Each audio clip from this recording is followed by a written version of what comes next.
Hello there. I'm Alan Stracke, professor of sociology here at Champlain College. You know, we all teach a little differently. My approach is one in which I believe should be fun. I think people should enjoy it. I think people should be actively engaged in the process. I teach sociology, and sociology is about everything we do. It's about our behaviors, our attitudes that cause those behaviors. It's about other people's behaviors and trying to understand them and, in effect, understand ourselves. It's about understanding the worldview that we have. Give me a sign. Sounds good. Thank you very much, Aaron. Okay. Greetings. Look at this, man. Am I punching this? I'm really punching the tens today. Greetings, I'm going. Greetings at the end of week 12. Here's all I'm asking you to do for next time. Basically, there's this sheet on Anne. Now, Anne is the name of this young woman who is 20 years old when she's writing about her relationships with a guy named Lee and then some other boyfriend. She doesn't mention his name and so on. But the whole deal is it was a 4-year study that was done back in the 1960s, during the very tumultuous 1960s, in which a social psychologist by the name of Patricia Middlebrook wanted to find out what it was like to be a female college student in that period of time. So she went to the University of California at Berkeley, which is a very active campus politically. There was a lot going on at the time: civil rights movement, anti-war movement, youth movement, a lot of countercultural stuff going on. And this was a very active campus, along with University of Wisconsin at Madison, Columbia University down in New York City was incredibly active campus, and there were a number of them around the country that were incredibly active. And what I mean by that is politically energized beyond belief. There was stuff happening at these places.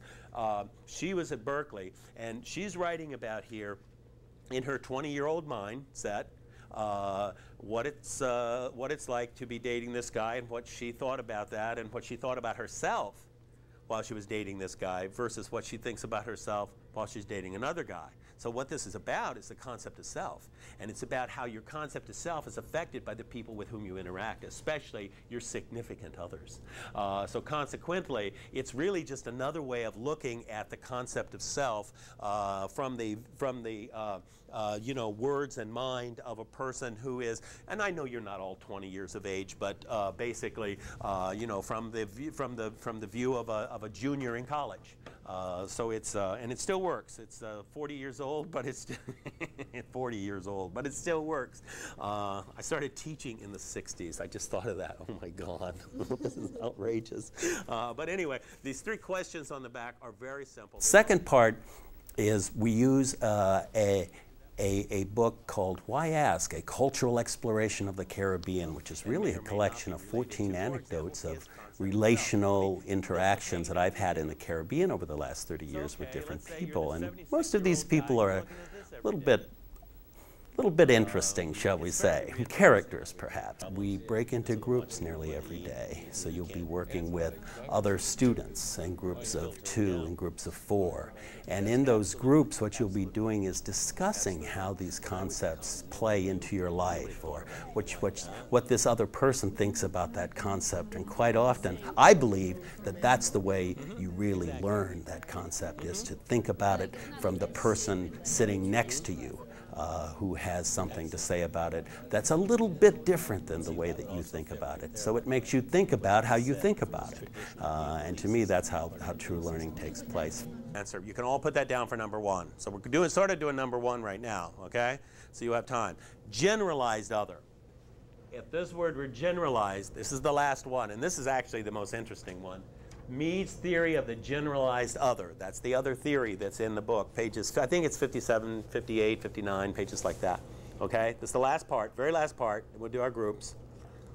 But in the generalized other, what happens is, as we get older, we become experienced. And we begin to put people into categories. We begin to generalize. You see where I'm going with this? Does anyone see how this is connected to next week? Okay. It's generalizing and stereotyping. That's right. And this is when we start doing it. We start doing it through the concept of self, because I'm going to put teachers in a category. I'm going to put preachers in a category. I'm going to put authority figures in a category. I'm going to put students in a category. I'm going to generalize about them. How are they going to respond to this? Oh, I think they'll think it's funny. Oh, I think they'll take it seriously. I think this police officer is going to respond in the following way. Have you lived long enough to know that a police officer wants to hear certain things if they stop you? Yes, you have, haven't you? See, you understand the theory of the generalized other. I'll give you a great example. You leave class, you're driving down 189. Oh, you're driving anywhere. You get stopped by a cop. Cop comes up to the... Cops always walk with their hands on the gun, don't they, when they come up? It always bothers me a little bit. You know? It's like, what if they're really having a bad day? Anyway, so they come up to the window of the car. They ask you, may I see your registration or your proof of insurance? Isn't that what they ask you? First thing? Huh?